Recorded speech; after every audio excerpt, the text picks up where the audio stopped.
Welcome back to the Gilbertson Aero Factory. Today is Friday, the 3rd of December, 2025. So, first build session of the new year. I'm excited about it. I just got back from my trip to Alaska yesterday after a long red-eye flight, and I'm still a little tired from all of that. But some exciting stuff happened. I went to check my mail today at my local mailbox place, and I received a package from one of the people who watches this channel. I didn't get permission to use his name because I haven't asked yet. But this was a guy that I was having a discussion with about, I think it was about the fuel senders and that fiasco that I had and figuring out the correct bend for the fuel sender that I was putting in the second bay on the left tank where I was doing the flop tube. If you haven't watched all of that business, you just follow the regular Van's instructions. The geometry really doesn't change. At any rate, he said, "Hey, do you mind if I send you a gift?" And I was like, "Sure, yeah." I mean, I don't say no to gifts necessarily. It's just very unusual. I thought it was going to be like baked goods or, something like that. But what I ended up getting, and this is awesome, he knows me so well. Rivet removal tools from Aircraft Tool Supply. This is awesome. So there's a rivet removal tool for AN470 universal rivets, and then also a blind rivet removal tool, which is awesome. So if you've watched this channel for any period of time, you know that I've had to remove a few rivets. And now I have a great tool to continue doing that well into the future.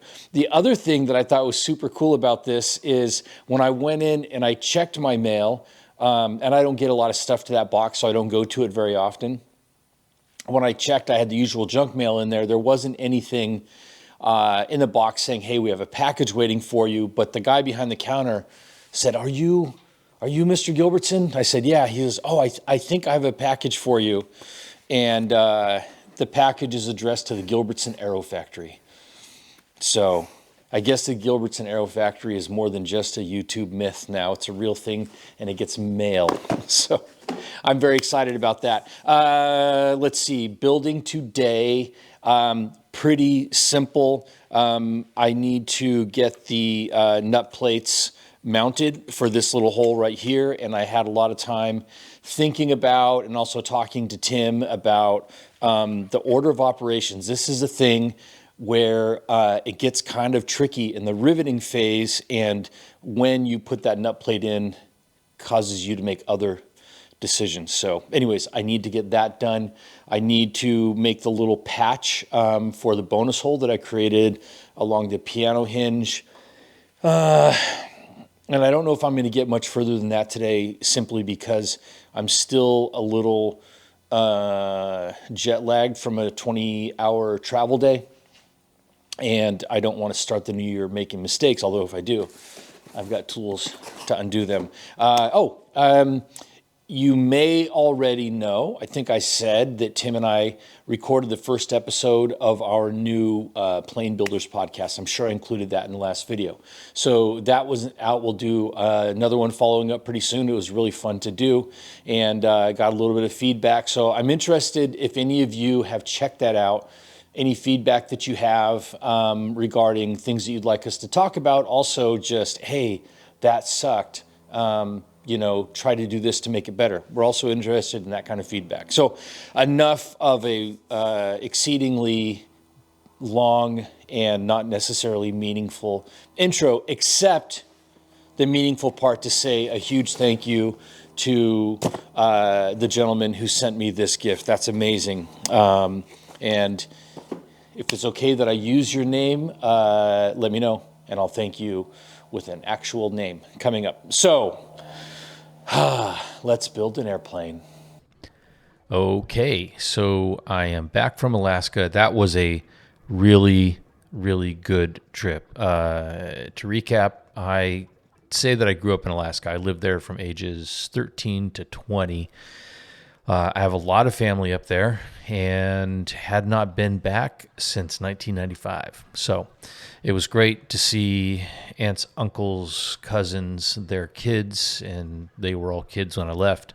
And my grandma, who's 95 and still in great health, but her recent memory is not so good. So she's shocked when she finds out that I'm her oldest grandson and I'm old as hell.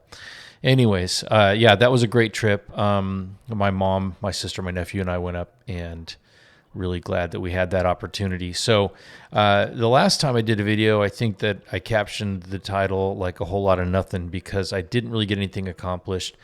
I need to add nut plates to the inboard rib of each of these flaps on the inside so that ultimately the flap actuator, the bolt that holds it, will screw into that nut plate.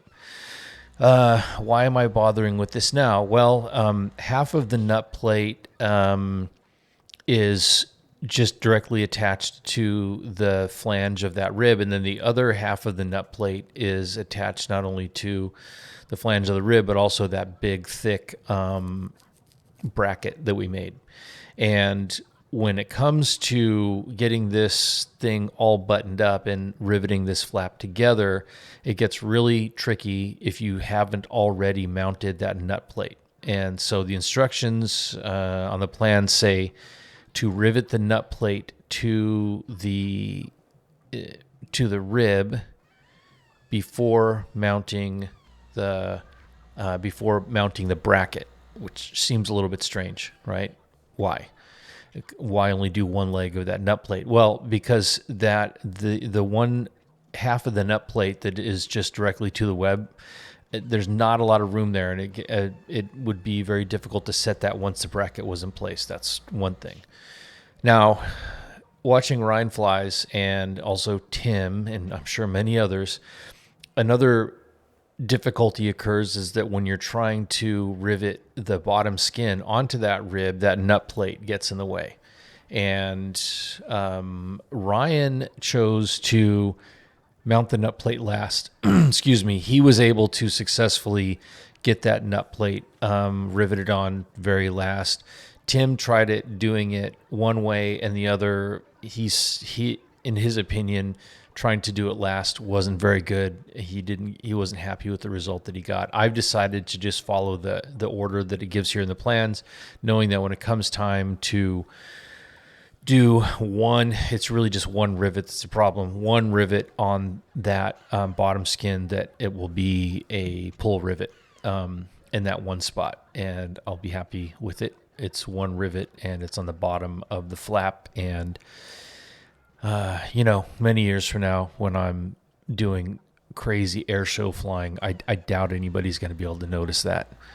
Yeah. Anywho, so when I was watching Tim do his, he used a like a nut plate jig kind of tool for getting it all marked out and drilling the holes. I don't have one of those, and in this instance, since there are no holes drilled for this, this is why I stopped short last time. I didn't get very far with it, because trying to be sure that that nut plate is secure in place while you're marking the two holes that you're going to drill, blah, blah, blah, whatever. I was too tired to think of something really simple, which is, as long as the big hole is lined up, I only need to match drill one hole, then I can get that clecoed in. And what I did to hold the big hole secure in there was it's a 1/4 inch hole, take the back end of a 1/4 inch drill bit and put it in there, and that locks that nut plate pretty well in place. And that's the most important one, is making sure that that hole is lined up so the bolt can fit through cleanly and thread into the nut plate. So I used that, and then was able to hold that securely enough that I could then use the nut plate itself to match drill through one leg, whatever. It all worked out. It wasn't that difficult. I don't know if we're to it yet in the video. Maybe I'm doing it right here. I did end up actually needing to drill out, amazingly, one of the two rivets that I set, because when you dimple, one leg of this nut plate needs to be dimpled. And when you dimple it, it causes a little bow or bend in the nut plate, so that when you are riveting it, that leg might want to stick up a little bit and not fit flush. So trying to hold it pinned down and rivet at the same time, it slipped and I squished. And come on, man, it's not even that consequential of a rivet, but I drilled it out and replaced it anyways. So that's one of the things that I was working on today. The other thing coming up later in the video, and it won't be real obvious what's going on, is that the bonus hole that I made on the piano hinge, I needed to create the patch that's going to go over that, just to make it. I have enough space. I should say had enough space, because I've already drilled the holes.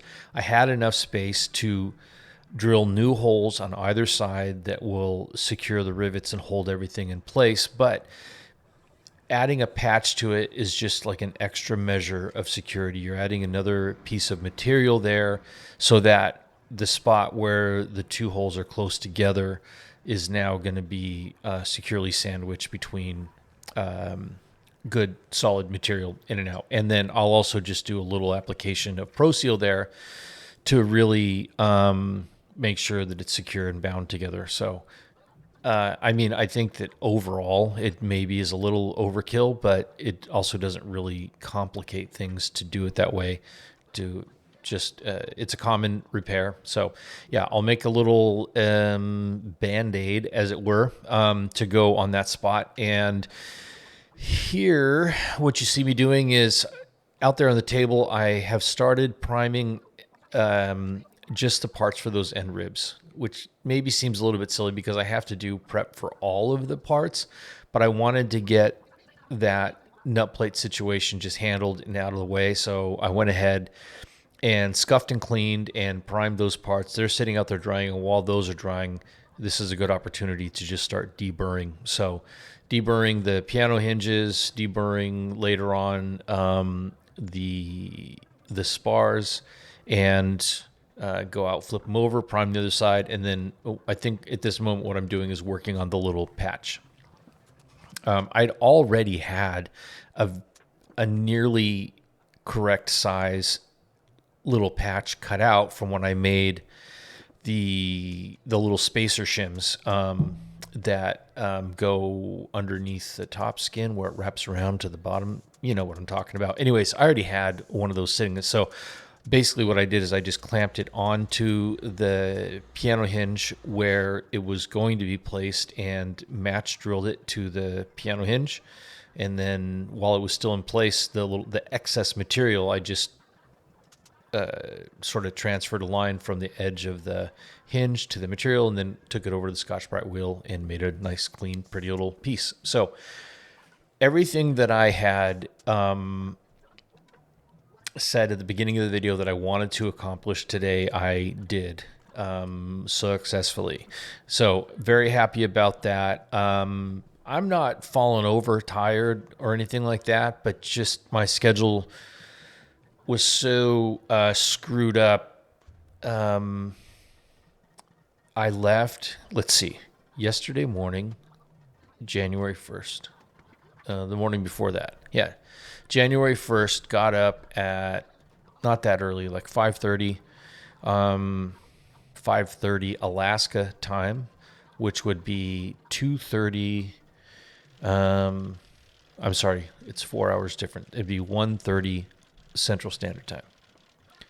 Went to the airport, flew to Seattle, not a big deal, but I had like a 12-hour wait in Seattle then to catch a red eye back to Houston. So I ended up getting into Houston at 7:30 local time. So all in, it was like a 20-hour travel day before I went to bed yesterday. Slept a couple of hours, got up. So just a little groggy from all of that. And I've proven that I can make big mistakes when I'm wide awake. So why risk, why tempt fate, as they say? Oh, okay, so as I'm yammering, you saw me go get these cradles out.